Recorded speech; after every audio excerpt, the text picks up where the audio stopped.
Oh man, those stupid drugs. It is so hard to stop. When I quit drugs, I start drinking. And when I quit drinking, I start smoking. When I quit smoking, I have coffee all the time. And when I quit coffee, I am all the time on my League of Legends account and playing all day. Is there ever an end to all of this? Hey guys. Addiction is something everyone will struggle with at some point in their lives. It is simply the nature of the human mind. And today I want to present a video that is a short, concise, but complete guide to addiction problems and how to overcome them, that you can maybe link to people who are struggling with addiction that you like. And this is simply because our biological programming is the way it is. We are designed to indulge in sensuality, and we are designed to crave the immediate rewards, because in the future they might not be there anymore. However, when we face times of hardship, we often leap out to substances to numb the pain and the suffering. Because we can only experience one thing at a time, our mind works like that. And when we experience a strong sensual pleasure, we can't experience the pain at the same time. And the pain thus goes into the background. It is still there, and it will resurface in the future. But for a time we are free from that pain, and thus we engage in all kinds of drugs and instant gratification and whatnot. And today we will learn how to deal with addictions that result from such coping mechanisms and coping behaviors.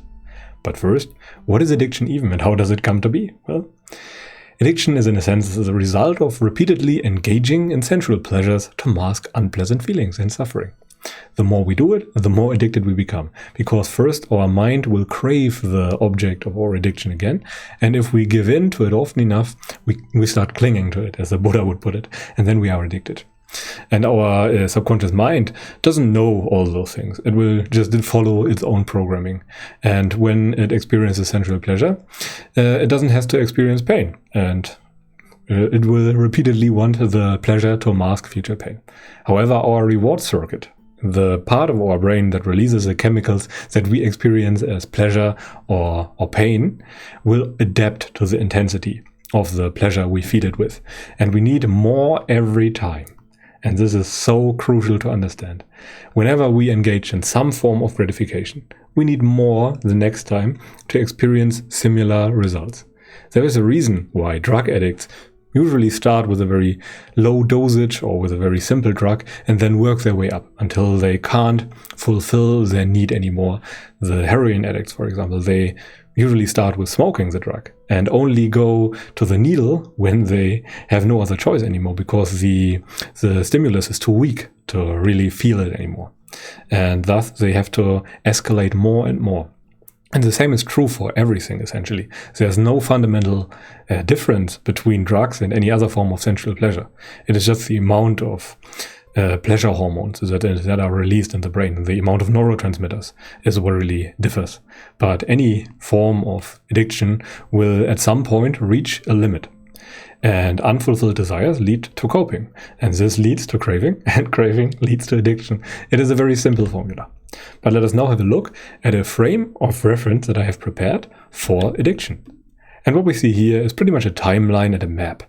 To the left side, there are all kinds of initial things people struggle with when they try to overcome their addiction. And it is a really good idea to have a close look at this kind of map to know what to avoid. And to the right side of the map, there are all kinds of more advanced feats of strengths or achievements that you might experience when you are at it for a long time. Sadly, most people need a long time to overcome their addiction. And there's always a progression from left to right. The path can obviously differ a bit from person to person, but a typical path might sadly look like this. It is super confusing. There is an initial experience of bad emotions and bad things that happen to us in our lives. And then we move towards many wrong diagnoses. We always look at the wrong places for the source of our problems. And we always re-binge and re-engage in our addiction. If we try to lose weight, we always end up eating again. If we try to quit our drugs, we always start taking the drugs again. If we are trying to quit smoking, we always relapse, and we always come back to our to our object of addiction. At some point, we might start looking for accountability bodies and communities where we can really try to learn from other people and maybe start lifting and introduce other healthy behaviors that get rid of some of the initial causes for our problems. And maybe after some time engaging in such things, we really make it for quite some time, 30 days, 60 days, 90 days, until we relapse again. It is often a process of many years before we can really make any progress with our addiction. Okay, but what is actually the problem? What is the mechanism behind all of this? Why are we really addicted? And I want to really focus that at the example that I have prepared. And what we see here is more or less the levels of gratification that we experience when we engage in certain events or certain behaviors. For example, when we eat sweets, then we have a peak of pleasure hormones. There will be some serotonin when we get the sweets, and there will be lots of dopamine that leads us to the sweets. But once we get the sweets, the pleasure hormones will go down and they will adapt. We will adapt to the sweets and to the gratification we experience from that. Then we might have to mask the sufferings that we experience in everyday life with something even stronger. In this case, with pornography, for example. Then we get lots of dopamine, until we get what we wanted. Then there's a short impulse of serotonin that we experience as pleasure. And then we go down even deeper. And then we have to look out for an even stronger stimulus. This time we start binge watching series, but it can't keep up with the adaptations, and it won't be as pleasurable as the pornography, for example. And when the series stop, because we have to go to bed at some point in time, then the pleasure goes really down, and some people then experience that they can't get out of bed anymore and all those things. So we see the more instant gratification we introduce into the formula to mask the bad emotions, the more causes and conditions we introduce for future suffering. Because when we watch porn or eat sweets and watch series all the time, we are certainly not creating the causes and conditions for future good emotions. Quite the contrary. We create causes and conditions for future suffering to arise and for future bad emotions to arise. Because the porn, the sweets, and the series don't solve the initial problems. In a sense, they create craving for it, and we experience craving as suffering. So we create even more suffering for us in the future. Because you can try to sit in the middle of the room while thinking about what you really want, like watching series or playing video games. Then the sitting in the middle of the room will be experienced as torture. It will be incredibly uncomfortable when you want something but cannot have it. The craving for something is always suffering. But in a sense, we can also reverse the same mechanism. When we engage in long-term gratifying behaviors that require us to endure, like lifting weights, then we experience some initial discomfort, because lifting is quite strenuous. It requires effort. And afterwards, the gratification level adapts upwards, because now we haven't had some pleasure hormones, some happy hormones in a long time. Then we go working. Again, it's for many people quite unpleasant. It doesn't have to be, obviously. You can adapt to your work quite well and learn to enjoy it. And when you come home, the pleasure adaptations goes the other way. And then you meditate a little bit, and then you go to bed, and the entire process happens the other way around, because adaptation works in both ways. And the more you engage in instant gratification, the more you adapt to it and the more you need it. And the less you engage in instant gratification, the less sensual input you need to experience pleasure and happiness. It is quite simple. And the main benefit in all those habits that you see here is that we learn to endure. And when we learn to endure hardship, we become better at it. And a mind that has no craving or less craving due to all the enduring will have much more happiness, because happiness is the base state of the human mind. When there is no craving, we have happiness. That is something that most people don't understand. And this is a major discovery of the Buddha. He discovered that happiness is what happens when there is no craving. He identified craving as the root cause of suffering. And this here is more or less a more realistic example of what people do when they live all their lives. Most people don't exclusively engage in instant gratification. For example, this person lifts. This is something good. This person also watches porn and series, since most people do such things, which is fine. You can have some instant gratification and still live a very good life, obviously. But this is much more reasonable. They are maybe even a little bit above average since they lift weights. Not everyone does it. Not everyone takes care of their physical body. But those people who do have some benefit over other people. And thus they approach a somewhat normal average level. Okay, but let us now try to understand the difference between pain, pleasure, and happiness, because this is what really gets mixed up in advertisement. Advertisement always suggests to us that we can buy our way to happiness. We just need the nice house. We just need the I don't know, the tasty food, the drugs, the holiday, the vacation, whatever. We need something to get happiness, which is the polar opposite of the truth. When we watch advertisement, we create craving in the process, and that craving in turn is suffering. We try to get the item that the advertisement presents because we suffer if we don't do it. We think it is the key to happiness, but in reality, it is the eternal pain and pleasure spiral. And you can try to sort many things on such a coordinate system. To the left, we see pain. To the right, we see pleasure. And to the top and the bottom, we see levels of agitation. And we can now sort in all kinds of things into this coordinate system. For example, an injury is rather painful and it's quite agitating. So it's on the left side of the map. Mourning, because someone might have died that was dear to us or fell sick, also feels quite unpleasant and painful, but it's more on the calm side of things. And depression is really calm for most people, but also really, really painful. It is among the most painful things you can experience, but it's not a very agitating kind of pain. And on the other end of the spectrum, we have ice cream, for example, which is quite pleasant for a short time. But then there's craving for more, and we have more things that we have to mask in the future. Social media is quite calming, for example, for some people. For others, it is very agitating. It really depends on the kind of social media. And porn, and even opiates that are incredibly pleasant, for example. It's very agitating what results of all those opiates, because now we have a really strong craving, and a really strong craving is really agitating. And what we have analyzed now is only the difference between pain and pleasure. But where is happiness? Well, glad you ask. Happiness is right in the middle. When there is no craving, then there is happiness. It is really important to understand that. Happiness is a base state of mind that gets corrupted, in a sense, by craving. When there is no craving, there is happiness. Those people that engage in long-term gratification or in behaviors that are associated with happiness don't really do that because the behavior gets them any better at it. Because those things are positive because they don't create craving in the future for more. This is the only real difference. When there is no craving, there's happiness. Okay. But now to some measures that you can actually do when you try to overcome an addiction. And I like to split those up into short-term, mid-term, and long-term measures. But what can you do when things get really critical in the short term? Well, first of all, you can try to block out and avoid your object of addiction. If you want to quit smoking, throw away all your cigarettes. If you want to quit booze, well, throw away all the booze. If you want to quit, video games, uninstall all video games.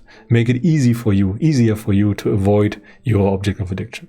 And when it gets really difficult, maybe do some cold showers, some push-ups or other exercises, or do some major change of scenery or context. Maybe really pinch your earlobes to introduce some pain stimulus to get your brain into another mood. Or simply think of something disgusting or sad. It is really important to interrupt the autonomous behavior of your mind and get you into another mindset. And it can also really help to reflect why you decided to quit your addiction in the first place. Maybe even make some diary entries in the beginning that you can look back to. That is really important to really see the progress and really be able to re-experience the suffering that got you into the mindset that wanted to stop. And remember that there is nothing to lose when you do not binge or do not engage in your addiction. Addiction creates the emotional down you try to fix by your drug. The addiction creates the craving, and the craving is the suffering you try to fix by your addiction. That is so important to understand. The drug is the cause of your problems, not the remedy. This is incredibly important to understand. And what can you do in the midterm? Well, try to distract yourself, because usually, especially for social media and video game addictions, you have a lot of free time now that you have to fill with something, and you have to fill the new spare time with something that is preferably long-term positive and not addiction related. When you introduce long-term positive things and try to create causes and conditions for future prosperity and not suffering, you will have a much easier time. Otherwise, you will just cope and introduce new causes and conditions for bad emotions to arise. And when that happens, you are, well, pretty much, you have a one-way ticket back to your addiction. And you should also try to slowly distance yourself from people that still heavily indulge. Remember that humans are very adaptable creatures that always imitate their surroundings. And when you imitate your social surroundings, you will become like them. And when they are still addicted, it is very likely that you will get back to your addiction soon. It can also help to reorganize your immediate physical surroundings to stop associating it with your addiction. Your room, your bed, your desk. Try to just move it to another place or switch up the organization so that your brain doesn't associate it with your addiction anymore. And really try to get people to keep you accountable. Try to find new friends, for example, or other people that can help you and support you with your goal and not hinder you. And in the long run, those are the things that you really should do, that really make a profound difference. The more long-term it is, the better it is. And the best thing you can likely do is start a meditation habit. You want to be mindful enough, and meditation teaches the skill of mindfulness, that you notice when you drift off into a reactive behavioral pattern, into an automatism that leads you to your addiction. Most people don't notice their triggers, and thus they always end up back with their addiction. And further, the meditative joy that can arise in the process is a thing that is a really, really good replacement for the bad emotions. There's no real drawback from that. And try to really work on long-term gratification habits to replace the constant need for instant gratification. Try lifting, healthy eating, some quality relationships, and meditation.